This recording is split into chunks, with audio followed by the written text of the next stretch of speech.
আচ্ছা সৌম্যজিৎ, এখন লেটেস্ট খুব ট্রেন্ডিং চলছে বিভিন্ন ধরনের ছবি, বিভিন্ন ধরনের ভিডিওকে এডিট করা। আচ্ছা, অনেকেই কি করছে, প্রম্পট ঠিকঠাক লিখতে পারছে না, যার জন্য নিজের পছন্দ মতো পিকচারটাকে আনতে পারছে না। আচ্ছা, এই প্রম্পট গুলো কি করে বার করতে হয় জেমিনাই থেকে, তুমি কি করে দেখাতে পারবে? করে দেখাও। হ্যাঁ, করো।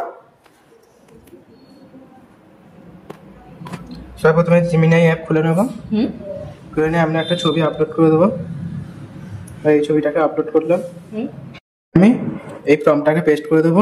এখানে আর কি যেই ধরনের আমরা প্রম্পট চাইছি সেই প্রম্পটটা এখান থেকে বার করার জন্য এই টেক্সটটা আমাকে লিখতে হবে, তাই তো? হ্যাঁ, তারপরে এটা আপলোড করে দেবো। একটু দেরি হবে। তাহলে দেখতে পাচ্ছি এই যে পিকচারটা যেটা আমরা এডিট করছি সেই প্রম্পটটা আমার এখানে খুব সহজেই চলে এসেছে। তাহলে আমরাও খুব তাড়াতাড়ি এই প্রম্পটের মাধ্যমে কপি পেস্ট করে ছবিটাকে এডিট করতে পারবো, তাই তো? ঠিক আছে, ভেরি গুড।